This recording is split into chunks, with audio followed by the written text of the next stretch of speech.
Que tengan un muy buen día, queridos estudiantes. Hoy vamos a iniciar con el curso Introducción al Antiguo Testamento. Esta es la primera clase y queremos hablar de la palabra de Dios. Y justamente es en Éxodo 20 y el capítulo 1 que dice, y habló Dios todas estas palabras. Vamos a estar viendo, además de la escritura, este libro que se llama Introducción al Antiguo Testamento, de Casa Nazarena de Publicaciones, que lo escribe Purkaiser y una serie de escritores más.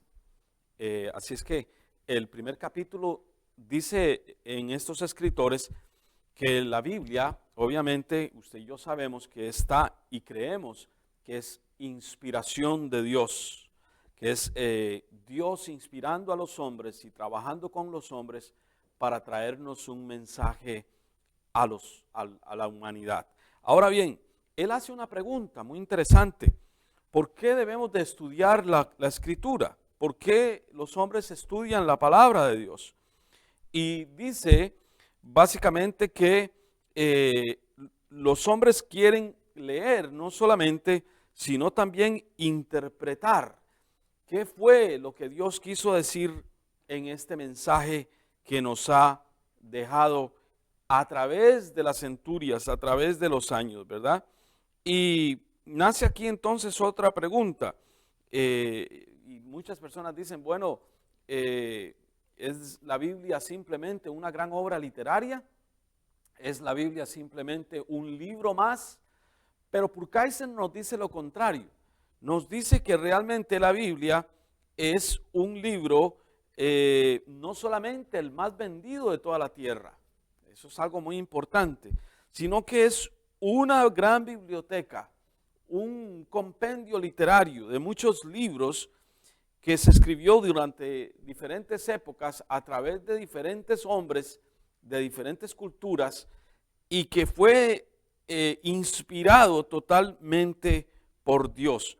Ahora bien, hermanos, este reconocimiento de la Escritura no solamente lo dan hombres creyentes, sino que, por ejemplo, hermanos, dice Purkaiser que Shakespeare en sus obras, este gran poeta inglés, dice que se encuentran 550 referencias de lo que es la palabra de Dios. Igualmente en Don Quijote de la Mancha, ¿verdad? De Miguel de Cervantes se hallaron muchísimas referencias directas de la Biblia. Y así una serie de grandes hombres que escribieron no solamente usan su pensamiento, sino que van al pensamiento de Dios para traerlo y contextualizarlo a una obra que ellos están presentando. Eso nos dice a nosotros que la escritura es de suma importancia, no solamente dentro de los ámbitos, vamos a decir, cristianos o religiosos o de fe, sino también dentro de la sociedad completa. Porque si estos hombres mencionan la palabra es porque ellos creen que la palabra es importante para el ser humano. Así es que hay una serie de cosas que vamos a ver respecto a esto, respecto a la importancia de lo que es la palabra de Dios. Perdón. Así es que iniciaremos hablando de la Biblia como un libro, pero vamos a ver la Biblia como parte de una historia. Porque la Biblia, recuerden hermanos, que pasa o habla de diferentes pueblos, de diferentes civilizaciones también, ¿verdad? A eso hace mención Purkaiser, ¿verdad?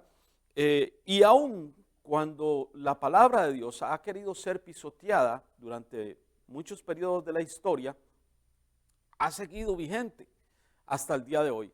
Dice este hombre que en los Estados Unidos se lee la palabra de Dios y muchas personas han conocido y conocen lo que es la palabra de Dios. Sin embargo, no negamos la realidad de que hay escepticismo, sobre todo en nuestros días, acerca de lo que es la palabra de Dios. Y él menciona a un hombre que se llama Albright, que dice: el escepticismo excesivo demostrado hacia la Biblia por importantes escuelas de los siglos XVIII y XIX ciertas frases de la cual reaparecen periódicamente, ha perdido terreno con el paso del tiempo.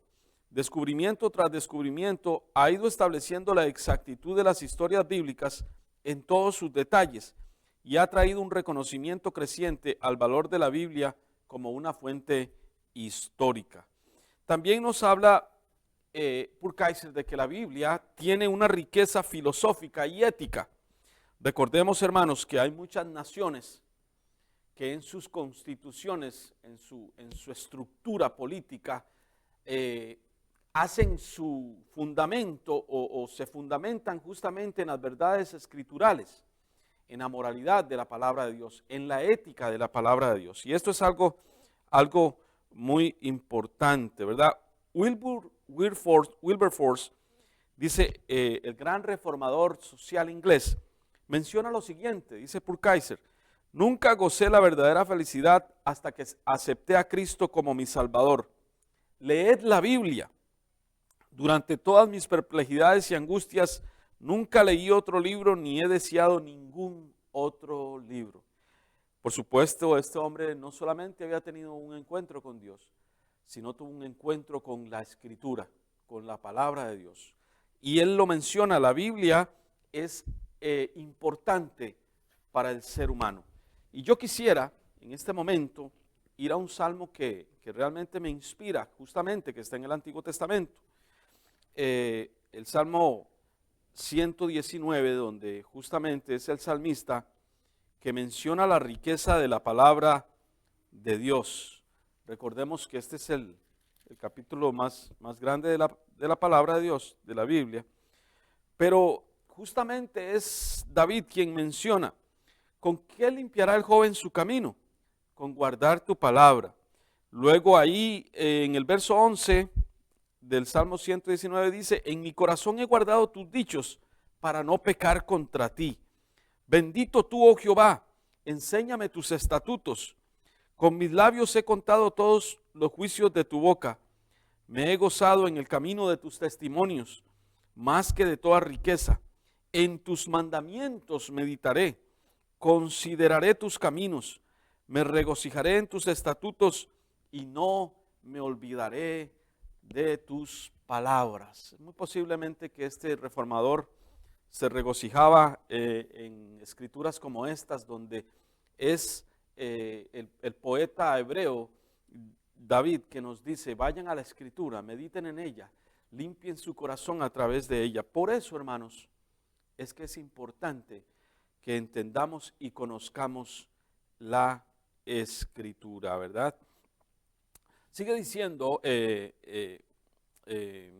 Purkaiser que la Biblia es la carta magna de la libertad humana, es la declaración de independencia de la opresión y de la ignorancia, es la proclamación de emancipación del alma del hombre. John Stuart Mill dijo: el punto más importante en la historia de la libertad fue la cruz de Cristo. Y es que, hermanos, es en el Antiguo Testamento donde también habla del Evangelio, donde por ejemplo Isaías presenta a Cristo como el libertador, el que va a venir a libertar a los oprimidos, el que va a venir a traer vida a los muertos, el que va a traer libertad de opresión a los que están cautivos en prisiones de oscuridad. Y ahí en el Antiguo Testamento, por ejemplo, habla de sanidades como la de Naamán. Habla de provisión, como cuando el profeta va y provee para la viuda. Habla de moralidad, habla de ritos, habla de religión, habla de filosofía. En el libro de Job se habla de filosofía muchísimo, y los filósofos, cuando leen la Biblia, van justamente al libro de Job para saber lo que eran los principios, ¿verdad? Woodrow Wilson, quien fue el rector de la Universidad de Princeton, rindió un homenaje al valor ético de la Biblia cuando dijo: la Biblia es la palabra de vida. Le suplico que la lea y que descubra esto usted mismo. Lea por unos pocos picoteos aquí y allá, no lea por unos pocos picoteos aquí y allá, sino lea trozos completos que revelen el verdadero corazón de la Escritura. Usted la encontrará llena de las cosas que lo han preocupado y atribulado toda su vida. Cuando haya leído toda la Biblia, descubrirá que es la palabra de Dios, porque habrá descubierto que es la llave de su propio corazón, su propia felicidad y su propio deber. Por eso es importante leer la Biblia. Por eso es importante conocer el Antiguo Testamento también. Y es triste, hermanos, que hoy día hay muchos predicadores que dicen, no, veamos a Cristo y su vida, su evangelio. Claro, ahí es la Biblia, en Cristo viene el desenlace de todo lo que el Padre está tratando de decir a través de los siglos en el Antiguo Testamento. Pero muchos teólogos dicen, si usted quita los 3 primeros libros de Génesis, no tendría sentido la Escritura. Porque ese es el fundamento, como cuando usted echa el fundamento de una casa. O sea, no puede usted iniciar la casa trabajando desde el techo, no, tiene que poner el fundamento para que el fundamento soporte y sostenga toda la estructura. Así es que por eso es importante, mis amados hermanos, la lectura del Antiguo Testamento también. Es importante poseer, dice aquí, una base amplia de cultura, tanto como de talento técnico, para entender lo que es el Antiguo Testamento.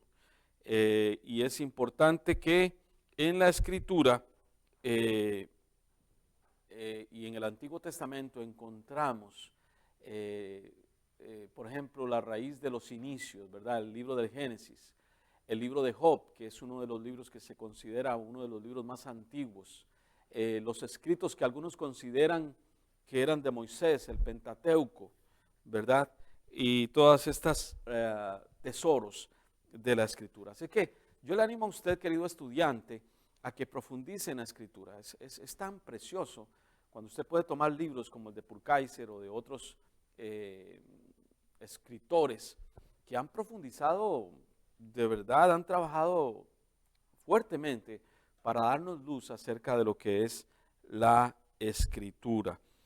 Sigue hablando acerca de la Biblia y la religión y dice que la Biblia es uno de los hechos sólidos del cristianismo y no es afectada por ninguna cosa que el hombre piense acerca de ella. Las opiniones cambiantes acerca de la Biblia no cambian a la Biblia. Lo que la Biblia fue, la Biblia es, y lo que es ahora, la Biblia también será en un futuro.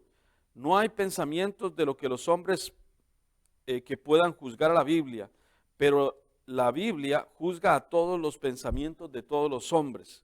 La Biblia no tiene nada que temer como que sea la ignorancia y el desprecio de los humanos. Y la iglesia no necesita tener en cuenta a ella otro temor que este. La Biblia se cuidará a sí misma si la iglesia se ocupa de distribuirla y de que ella sea leída. Quizás lo que nos preocupa, o lo que a mí me preocupa como pastor, como maestro, como estudiante de la Escritura en nuestros días, queridos hermanos, es que en realidad de alguna manera en la iglesia se ha estado dejando la Escritura de lado. Les explico por qué. Por ejemplo, hemos estado viviendo momentos y tiempos donde para el hombre del siglo XXI es más importante el entretenimiento que la Escritura. Y en muchas iglesias ya no se lee la Biblia, ya no se lee el Antiguo Testamento, ya no se leen los Salmos, ya no se lee un libro tan precioso como Proverbios, por ejemplo, que nos da sabiduría para la vida diaria, para las relaciones, para los problemas, para las situaciones. Ya no se lee, por ejemplo, un libro maravilloso como el libro de Lamentaciones o como el libro de Ruth, que nos habla de es una parábola de la redención. Pero es en el Antiguo Testamento donde encontramos grandes tesoros y grandes riquezas. Y es por eso, estudiantes del Antiguo Testamento, que hoy hemos querido presentar este curso con todo amor, para animarle a usted a que se meta a la lectura profunda del Antiguo Testamento. Porque la Biblia, nosotros creemos que no es un libro cualquiera, pero es la revelación de Dios, inspirada por Dios, y tiene una autoridad suprema, y tiene verdades doctrinales tremendas, y tiene en ella un manantial de ética que ayuda a formar el carácter del ser humano. Así que dice 2 de Timoteo 3, 16 y 17, Pablo hablándole a su pupilo Timoteo, dice, toda la escritura, oye, toda la escritura es inspirada por Dios y es útil para enseñar, para redarguir, para corregir, para instruir en justicia, a fin de que el hombre de Dios sea perfecto, enteramente preparado para toda buena obra. Creemos entonces en la inspiración plena de las Sagradas Escrituras. Creemos que estos libros que están en el Antiguo y Nuevo Testamento son dados por inspiración de Dios. Dios inspiró a aquellos hombres y reveló aquellos mensajes y mostró su voluntad tanto en el Antiguo como en el Nuevo Testamento. Así es que esto es algo importante y esto es lo que se llama justamente en la Escritura lo que nosotros aceptamos como los artículos de fe. Ahora bien, ¿cuál es el significado de la revelación de la palabra de Dios? Bueno, por ejemplo, el Salmo 19:1 dice, los cielos cuentan la gloria de Dios y el firmamento anuncia la obra de sus manos. Así es que es allí en la Escritura donde vemos a Dios como un pintor que está pintando un lienzo con palabras, ¿verdad? Que está formando al hombre desde el polvo, que está poniendo a la par del hombre a una mujer, que está formando clanes o familias, que está formando una nación en Abraham, donde le dice a Abraham, vete de tu tierra y de tu parentela a la tierra que yo te diré, y de ti saldrá una nación grande, y en ti serán benditas todas las familias de la tierra.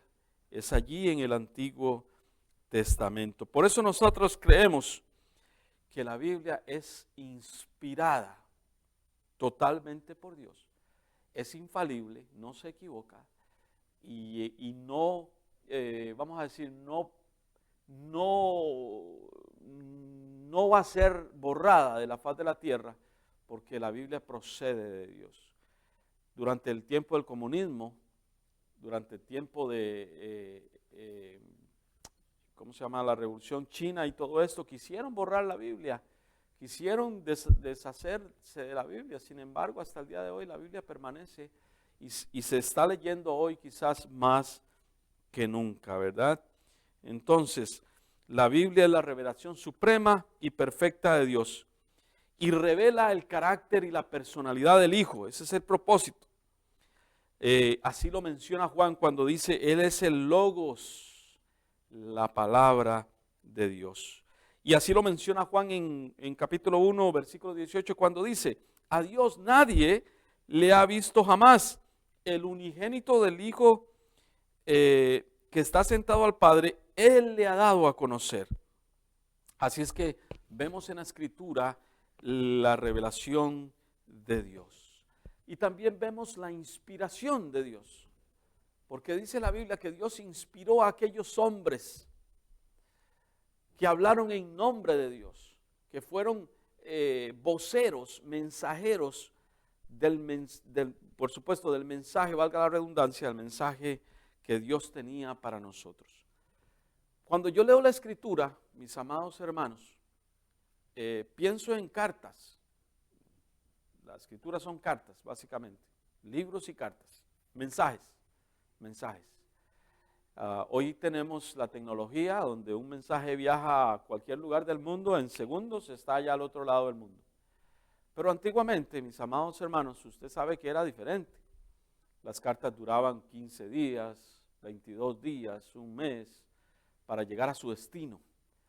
Y cuando la carta llegaba al destino, en el caso mío, yo tenía amigos en otros países, era una gran bendición saber cómo estaba mi amigo al otro lado.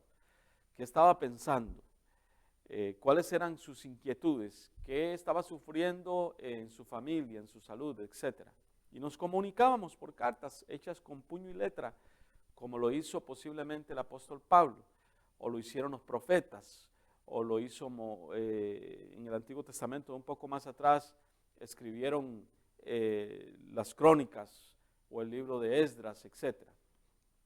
Hoy en día les digo que es todavía más fácil la comunicación, ¿verdad? Sin embargo, esas cartas nos transmiten mensajes, y a diferencia de estos mensajes que nosotros como seres humanos recibimos, entendemos que en el caso de Dios, Él inspiró, significa esta palabra, inspiración, respirar dentro. O sea, Dios sopló a través de aquellos mensajes su poder, ¿verdad? Moule, un escritor, dice que lo que sugiere es que la respiración de Dios, el soplo de Dios, el poder de Dios, está insertado dentro de la Escritura, ¿verdad? Y por eso Él escogió hombres para transmitir, dice, esas verdades y darnos a nosotros su mensaje, traernos a nosotros su mensaje. Orton Willie, el doctor Orton Willie, define la inspiración como la operación del Espíritu Santo sobre los escritores de la Biblia, de tal manera que sus producciones llegaron a ser la exacta comprensión de la voluntad de Dios. En el Padre Nuestro hay una frase que me encanta, dos frases, bueno, es precioso todo, pero dice así la palabra de Dios: Padre nuestro que estás en los cielos, santificado sea tu nombre. Venga tu reino y hágase tu voluntad. ¿Quién puede hacer la voluntad de Dios? Aquel que puede llamarle a Dios Padre. Y quien puede llamarle a Dios Padre significa que ha aceptado la paternidad de Dios. O sea, es un hijo. No es cualquier persona. Es un hijo que reconoce la paternidad de Dios. Y el hijo que reconoce la paternidad de Dios porque está clamando Padre nuestro, ese es el que puede hacer la voluntad de Dios. ¿Por qué? Porque ya el reino de Dios gobierna sobre su alma, sobre su mente y sobre su corazón. Ese es el que puede hacer la voluntad de Dios. Mire cómo la Biblia inspira y tiene una secuencia lógica que nos dice a nosotros cómo interpretarla correctamente. ¿Por qué? Porque simplemente, mi amado hermano y amigo, la Biblia es inspirada por el Espíritu Santo de Dios, porque tiene la superintendencia del Espíritu Santo que Dios dio a todos sus escritores, ¿verdad? También hay otro factor importante en la inspiración de la palabra de Dios, y es justamente que estas palabras que se escribieron fueron recibidas por medio del Espíritu Divino, ¿verdad? No fueron palabras que se le ocurrieron a los hombres o a los profetas o a los jueces, no, fueron palabras reveladas directamente por Dios. Y es el apóstol Pedro en el capítulo 1, 21 de su segunda carta, que dice: los hombres fueron inspirados, aquellos hombres fueron hombres de Dios, hombres que hablaron de sentimientos humanos, de soledad, de tristeza, de esperanza, de temor, de impaciencia, de angustia, y el triunfo dado a ellos por la gracia siempre presente de Dios, como escribe J. Patterson Smith.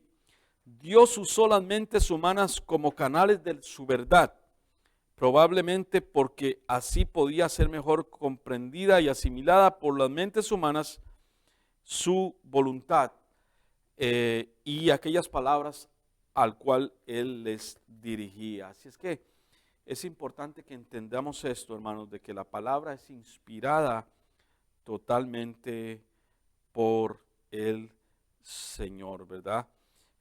Otro profesor que se llama Howard Cayley dice así: yo acepto la Biblia como la palabra de Dios, debido a su propio carácter milagroso, formado por partes en el curso de los siglos y empero completado en un todo armonioso. Sin la Biblia perderíamos todas las preciosas parábolas de Dios en la naturaleza.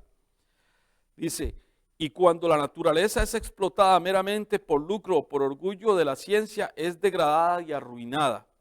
Yo testifico, dice este escritor, que la Biblia es la palabra de Dios, porque es alimento para el espíritu, tan específicamente como el pan y la carne lo son para el cuerpo. La Biblia me llama fuertemente la atención como médico, porque es una medicina. Nunca ha dejado de sanar a un paciente si se toma la receta como se debe. ¿Qué le parece? Interesante, ¿verdad? Estamos hablando, hermanos, de que estos hombres que se mencionan aquí son profesionales, son expertos en la materia, son hombres que han estudiado la Biblia y que han visto en ella grandes cosas. Así es que vamos a ir concluyendo esta parte de lo que es la palabra de Dios. Yo espero que esto haya sido una bendición para ustedes, como lo ha sido para mí. Y en el próximo capítulo vamos a ver, aquí déjenme mencionarles algunas versiones de la palabra de Dios, ¿verdad? Porque esto es importante para que ustedes lo entiendan brevemente. Por ejemplo, dice que hay 4 versiones antiguas que son muy importantes. La Septuaginta, que significa, que es una versión abreviada, dice, es llamada también la versión de Alejandría en honor a la ciudad de Alejandría, donde se realizó esta traducción, y el idioma que se usó fue el griego, ¿verdad? Fue la primera traducción, dice, y es la versión griega de todo el Antiguo Testamento. Así es que esta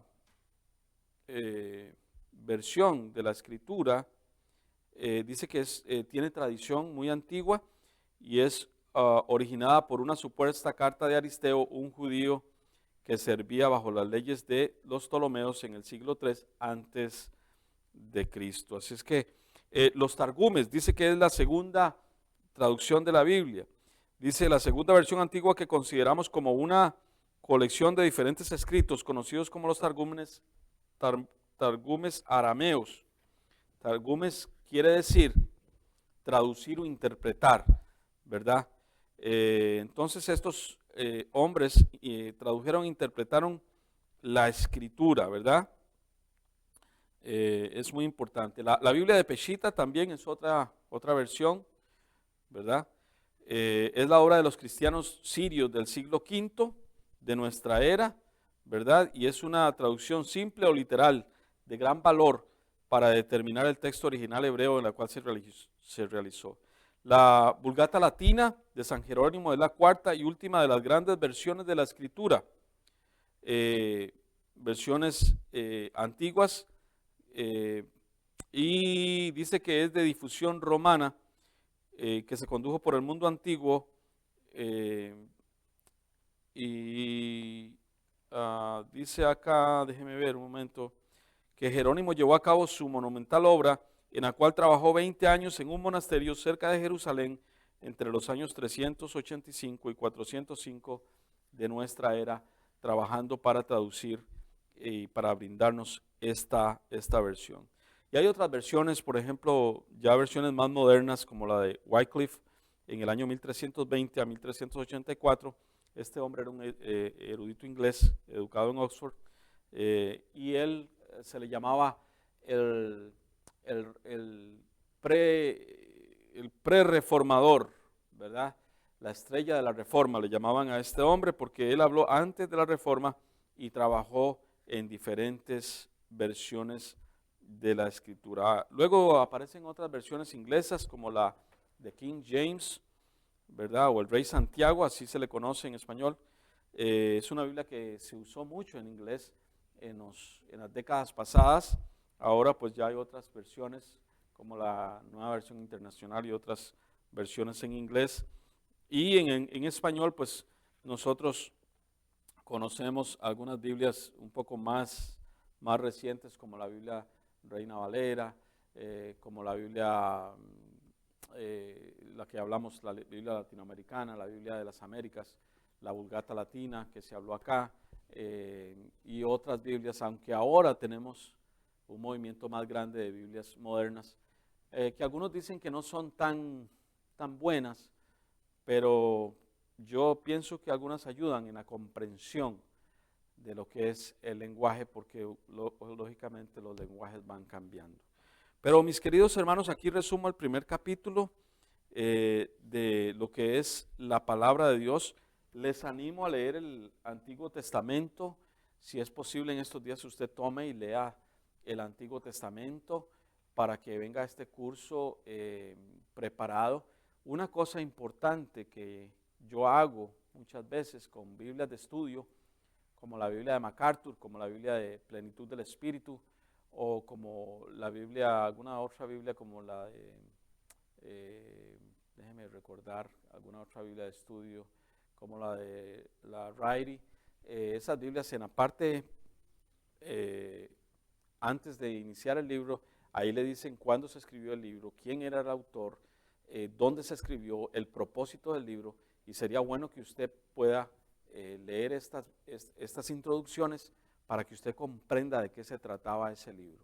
Así es que les dejo con estas inquietudes. Espero que esta primera parte haya sido una bendición, que mi exposición le haya animado, que este libro de Paul Kaiser le haya motivado a meterse más profundo en lo que es el conocimiento de la Escritura y de la palabra del Señor. Que Dios les bendiga.